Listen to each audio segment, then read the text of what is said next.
Hello everybody and welcome to another episode of Tech Motoring. On today's episode, I'm going to be going over my 2 years experience having solar on my roof. How well did it pay off over those 2 years? Was it really worth it? And how much money have I actually saved? So if you're interested in that and more, hit that subscribe button and stay tuned because we're coming right back at you.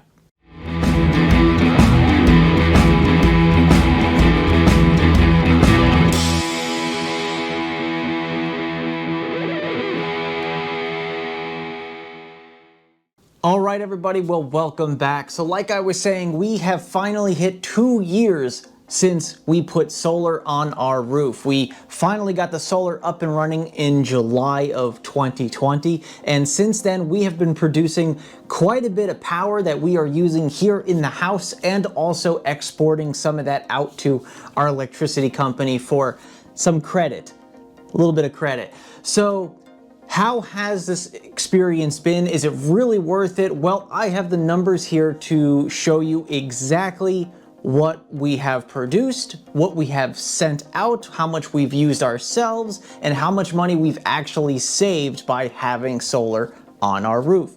So let's go over the first thing. Now, if you're looking at the type of system that I have, if you want to know all the specifics about that, go ahead and hit this link up here. That is going to be the video that basically goes over all that stuff as far as how big my system is. It's about a 6 kilowatt system. It's actually 5.92 kilowatts.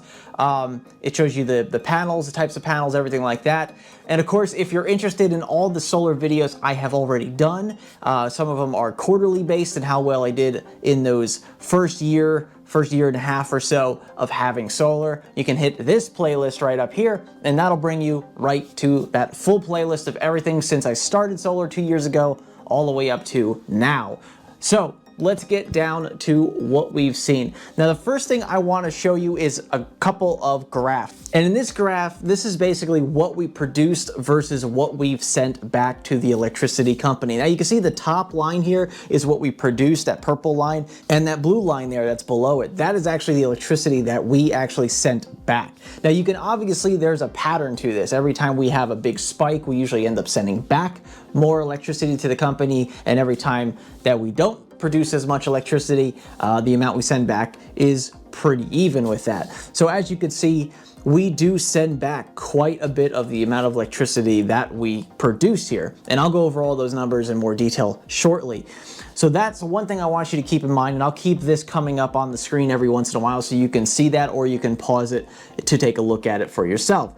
The next one I want to go over real quick is what we produced versus what we imported, which is basically how much we produced for ourselves versus how much we actually had to take back in from the electricity company, how much we had to pay for basically from the electricity company. And you can clearly see that there is a pattern here as well. Typically during the colder months where we need to run our heat a lot more, we don't produce as much, therefore we use a lot more of the electricity from the electricity company. And on the months that it's more sun, longer days, sunny days, we tend to use less electricity from the electricity company and more of our own solar power. Now, a lot of people ask, how do you make those lines, more even or more symmetrical where you're not using as much electricity from the electrical company, but you're using more of your own electricity? And the easy answer to that is getting a home battery system.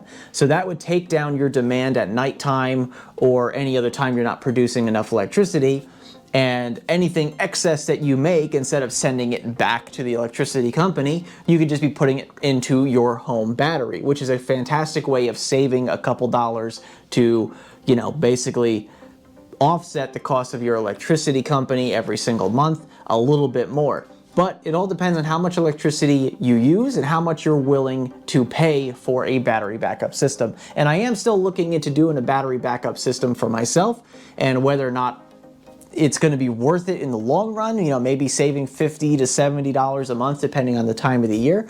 So is it really worth it? Well, that's what we need to figure out and calculate, and eventually I may end up doing a home battery for this house. Now that we've gone over all of that, let's take a look at the numbers the total numbers for 2 years. So here we're looking at just basically a very simple and easy way. So now I rounded off all of the kilowatt hours to the nearest thousand, so this way it's a little easier to see. And I've also rounded off the kilowatt hour cost from the electricity company to 11 cents per kilowatt hour. Here, where I live in South Carolina, we range anywhere from 10 cents per kilowatt hour in the off season and 12 cents in the on-peak seasons that we pay for electricity.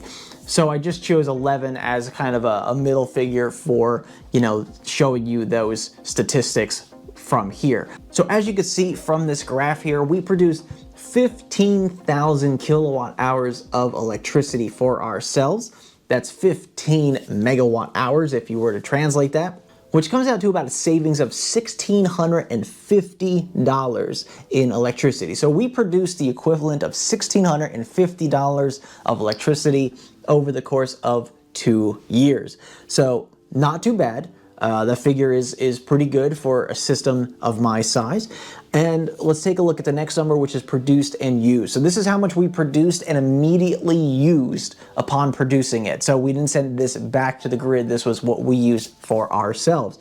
We used 7,000 kilowatt hours of energy, which is almost half of what we total produced. So that equates to about $770 in electricity costs that we have prevented having to pay due to being solar. So pretty decent savings. So obviously if you take what we produced and how much we used, we get the remainder, which is how much we sent back to the electricity company, which is 8,000 kilowatt hours. So we sent back 8,000 kilowatt hours, which would be the equivalent of $880 in electricity, which would have been really nice had we got paid that $880. But unfortunately, we did not, due to the agreements that we have with our electricity company here. We actually send it back for a rate of about 1/3, give or take. So that $880 really comes out to be about $293 and change for our electricity. So we were credited back over the course of 2 years, $293 on our electricity bills for the electricity that we sent back to the grid. Once again, if we had had a battery system in the house, that would have all come back into a battery system, which we then could have used for ourselves, which means we basically would have saved the full $880 that we see here on the screen versus just the $293 credit that we actually got. Unfortunately, that's the way it is for this particular electricity company. Now, if you live in an area where you have net metering, you may actually be better off due to the fact that if you produce it and send it back, you're pretty much getting that exact amount of electricity back as a credit on your electricity bill, which is nicer than what I have in this circumstance. And that's what I have to deal with for the time being. Now, we look at the imported number. So imported is how much that I basically had to take from the electricity company because my demand was above what my solar can take. So at nighttime or even during the day when I'm using more electricity than my solar can provide to me. So I used 13,000 kilowatt hours of energy from the electricity company over the course of those 2 years, which equates to about $1,430 in electricity costs over the course of those 2 years. And this is after you take into consideration how much electricity I've already used from our solar panels. So all in all, we didn't do too bad over the course of those 2 years. So we get a total savings of $1,063, which where do I get that number from? Well, I take that from the produced used, which is the electricity that we produced and immediately used for ourselves, because that's money we didn't have to pay the electricity company, $770. Add that into the amount of electricity we exported and got a credit on our bill for, which was $293. And with that, you get a savings of $1,063 over the course of 2 years. So about $500 a year is what we ended up saving on average between year number 1 and year number 2 for being a solar customer. But overall, I have to say, I'm perfectly satisfied with these numbers. I am very much looking into a home battery system, and I'm thinking about doing that possibly next year. So I'm curious to see what that will give us as far as savings. And I got to do some math and figure out exactly how much money it would save us every single month. if we were to do that with a battery backup system. So I'm going to look into that, and of course, if I do end up doing a battery backup system, you will be the first ones to know that it is happening. So I'm looking forward to possibly doing that in the near future. If you are a solar customer and if you've done this math for your system, go ahead and leave it down in the comments below and let me know, were you satisfied with the savings that you got from your solar? Did you expect it to be more? Did you expect it to be less? Was the company that sold it to you honest about your estimates that you were going to get while having solar? So I'm curious how your experience has been, and if you do have one, compare it to my numbers and see how well you are doing compared to mine. I will be curious to hear your experience as well. Of course, if you like this video, please go ahead and give it a thumbs up just below the video there.